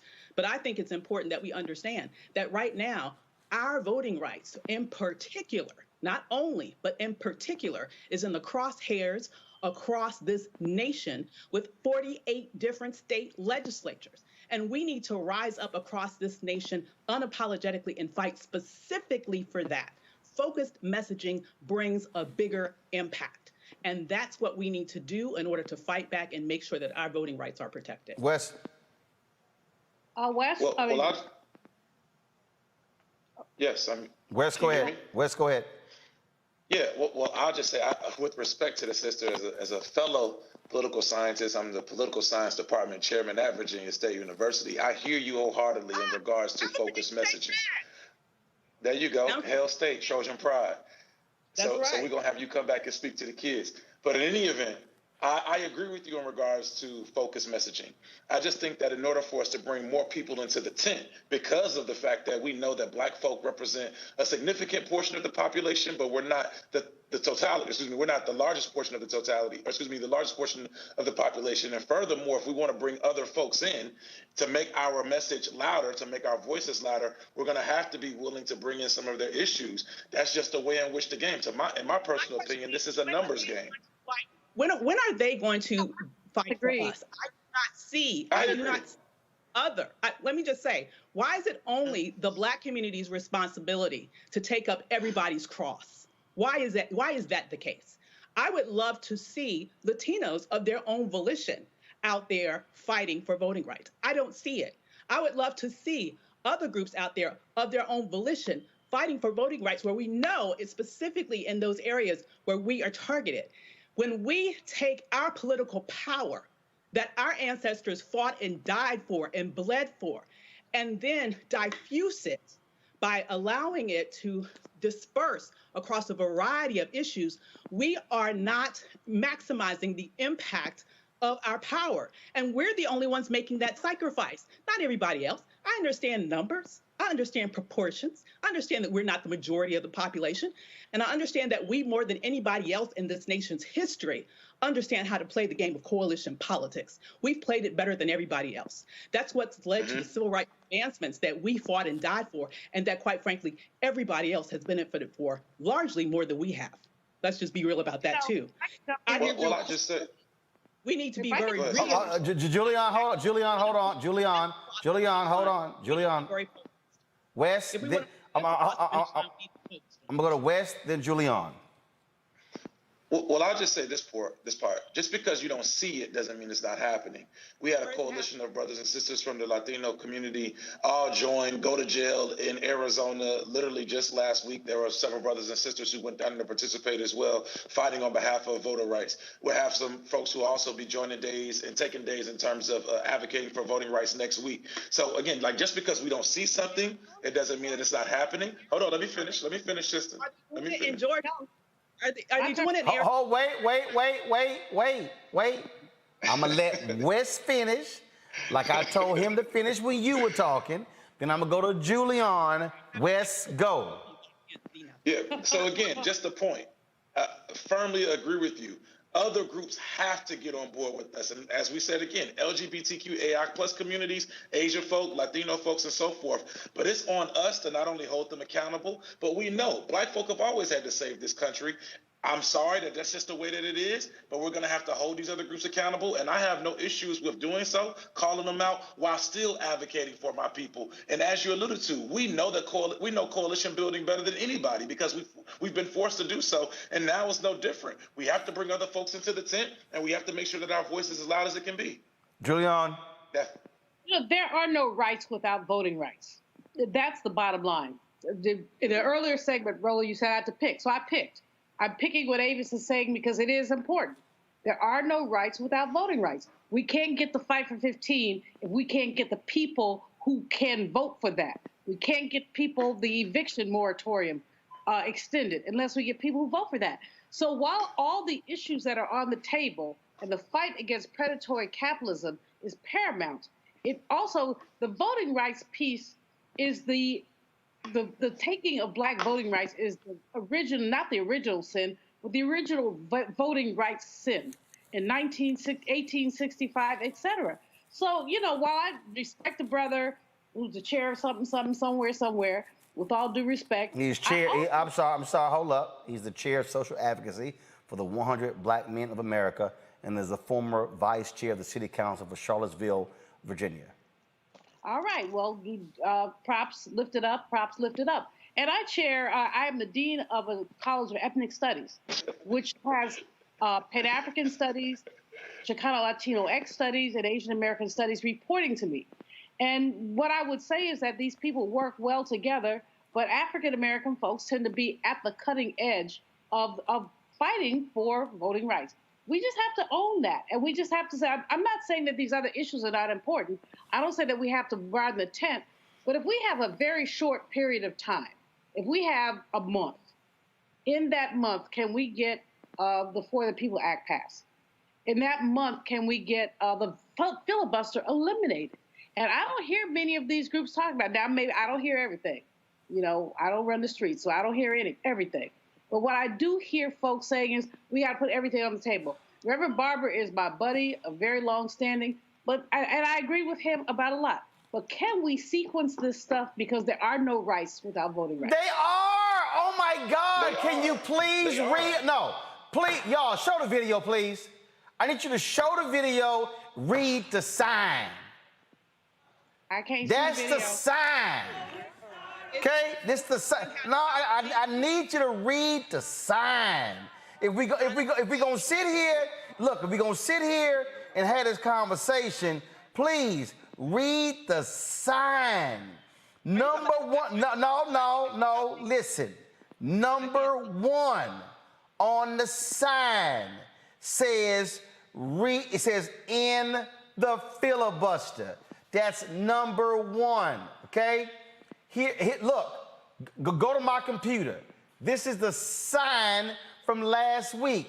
Number two, pass all provisions of the For the People Act. Number 3, fully restore the 1965 Voting Rights Act. Number 4, raise the federal minimum wage to $15 an hour. Number 5, permanent protections for all undocumented immigrants. They have established the order. So can we stop saying there needs to be an order when they have one? They have one, it's there, they've outlined it, but it's also the Poor People's Campaign's agenda. So again, if we please stop, again, Barbara has been real clear on this. Kadeem, I saw you smiling when all these credentials were being thrown left and right, whose chair it is and whose chair it is and who's a political scientist. Kadeem, go ahead with your comment. What can I say? I think there's room for many different strategies in the movement. I think, yes, we want to continue to advocate for voting rights as a critical issue, but we also have critical issues facing the renter community with the end of this eviction moratorium, and people are going to be out in the streets in the weeks to come. So I don't want to lose sight of the issues that animate the Poor People's Campaign, which is the livelihoods of poor people, black and brown and white in this country. So, I don't expect the Poor People's Campaign to only focus on voting rights when there are so many other critical issues facing poor people at this juncture in time. And let me also say this here, as somebody who has been covering all of these protests and acts of civil disobedience. Do y'all know who's actually had the largest gathering? Poor People's Campaign. So to Wes's point, if we talk about people, today, more than 300 people got arrested today. Y'all, the previous acts of civil disobedience, the max was 10. 9. That's wonderful that 300 people got arrested, but here's my challenge, you guys. Let me just say one other thing. So the first priority here, as you've laid it, this is in order of priority. The first priority here is in the filibuster. That's number one. If the strategy is that we put voting behind that, then we'll never even get to that, number one. Let's just be real about that. The filibuster ain't going to be ended. But no, Avis, hold up. Avis, you can't, no, hold up, Avis, this is factual. No, Avis, wait a minute, Avis, this is factual. Avis, 1 second. Avis, 1 second. Avis,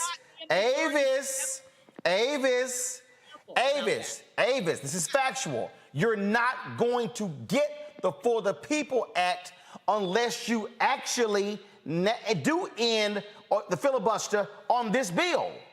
My first, no, that's not true. There's another way to do this. What is it? You can cut out an exception. That's what we're talking about. Can I finish? Can I finish? Because these are two different things. I think we need to be very clear when we are telling the public about what's at stake here and strategy and the strategy to get it. One strategy is completely eliminate the filibuster. My argument with that is I'm not even in favor of that. Why? Because we are not going to be in the majority forever, number one. Number two, I am in favor of cutting out an exception that would specifically protect voting rights, which I believe is absolutely necessary. I agree with you. That is necessary in order to move forward on voting rights. You're not going to get... Avis, we have to... If we end the filibuster, then we better not ever lose another election. Avis, the sign don't... First of all, when you say end the filibuster, okay, as somebody who has talked to the leaders, they understand the carve-out. But you also make the demand of end the filibuster, which then leads somebody to say, again, it's already worked. Them pressing in the filibuster caused Senator Mark Warner of Virginia to agree to the carve-out. So the strategy, hold up. So the strategy is if I ask for the carve out, hell, they're gonna say no to that. So they're saying if I ask for in the filibuster, then you agree to the carve out, I'm still getting to number 2. I understand basic power and negotiation. Well, that's what they're doing. But what I am saying is that I'm hearing everyone echo, and I want the general public to understand that there is a difference here that has yet to be expressed. Previous to that point that you just made and that I just made, everybody was just saying, end the filibuster, end the filibuster, end the filibuster. I want individuals who don't live in or around D.C., aren't immersed in this issue every day, to understand the nuances here. Even though that is a good negotiating tactic to ask, you always ask for more than what you expect to get. That's basic negotiation. I wish President Obama would have learned that. Okay? No. What? No. So listen, that's not how. I say this respectfully, and I'm not trying to like throw credentials out, but this is a major difference between like theorists, academics, or academicians. Let me finish, please. Let me finish. Hold on, Avis. Hold on, Wes. Go ahead. Avis, hold up 1 second. 1 second. Avis, stop. Avis, I'm going to let you respond. Avis, stop. Avis, I'm going to let you respond. Hold on. Avis, stop. Avis, stop. Wes is going to talk. I'm going to let you respond. But here's the deal. You talking over him don't mean nothing because can't nobody hear either one of y'all. So, Wes, make your point. Avis, I'm going to come back to you to make your point. Wes, go. So it's very clear, in my personal opinion, you have a very small window when you're messaging to people who may not understand what the filibuster is, who may not understand what exactly we're fighting for. So you have to go for the gusto, if you will. You tell them, we're fighting to end the filibuster. You don't tell them on the front end that we want to fight to just amend it or we want to carve out a certain section, because as Roland alluded to, individuals like Senator Mark Warner, who I consider to be a friend of mine, we've talked about the filibuster on several occasions.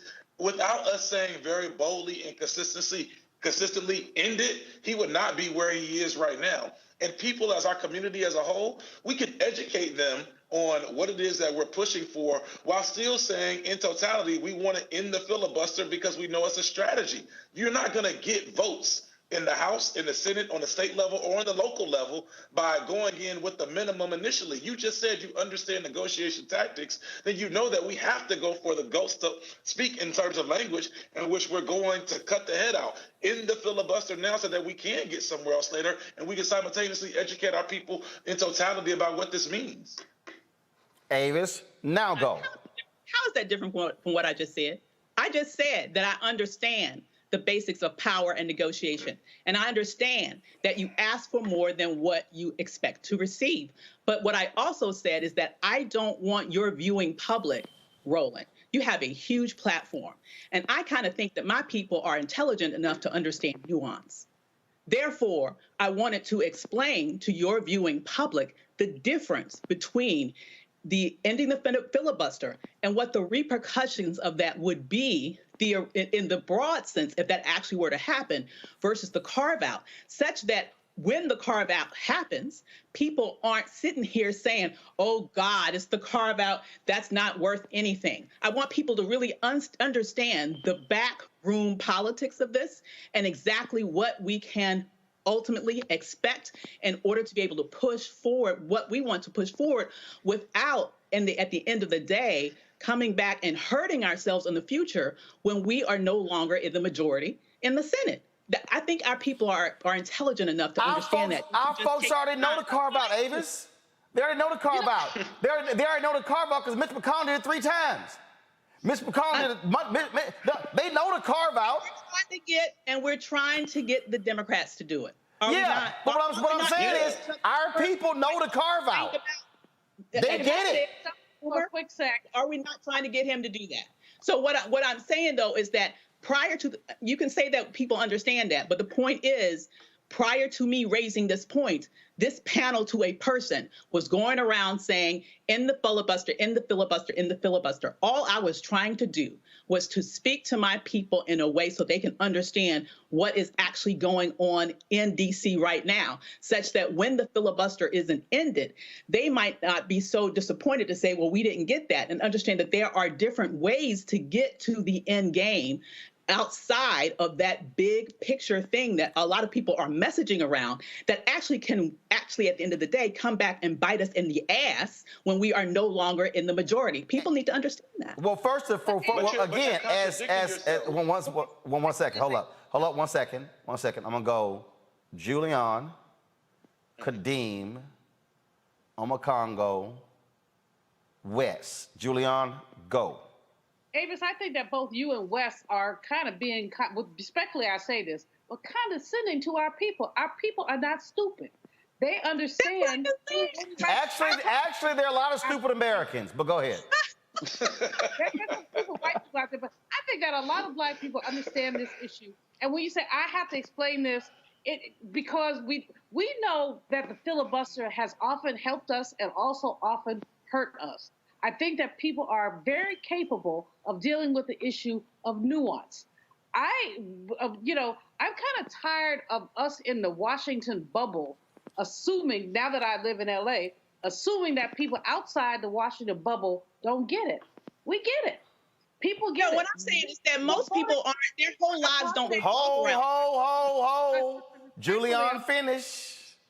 I just think that we need to give black people and other people more credit. There are no rights without voting rights. There are no rights without voting rights. And we have to be very, very clear about that. Kadeem? Well, personally, I don't know that I agree that we need to preserve the filibuster in order to preserve Democratic power when Democrats are in the minority. I think what we've seen again and again is that the filibuster operates in a conservative way. It prevents policies that help the poor, help people of color from coming into law, becoming law.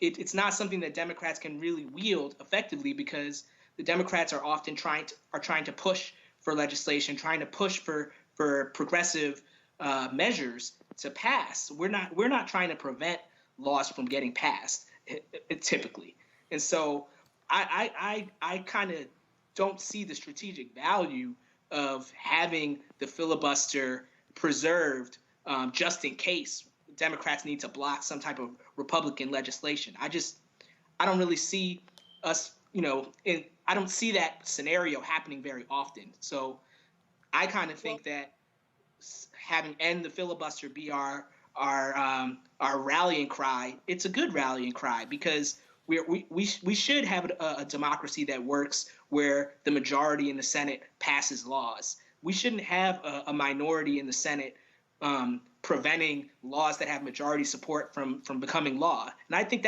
that's a principle that should exist whether Democrats are in the majority or in the minority. We should stand for democracy as a people. And guess what? If you pass the For the People Act, you're probably going to be winning as opposed to losing. Omakongo, you get to make the final comment.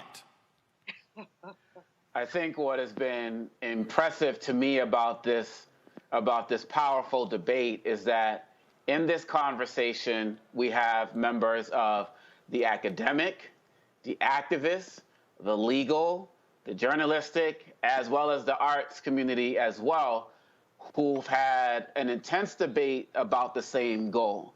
In a country where people can't have a debate like this without descending to name-calling and other types of vitriol.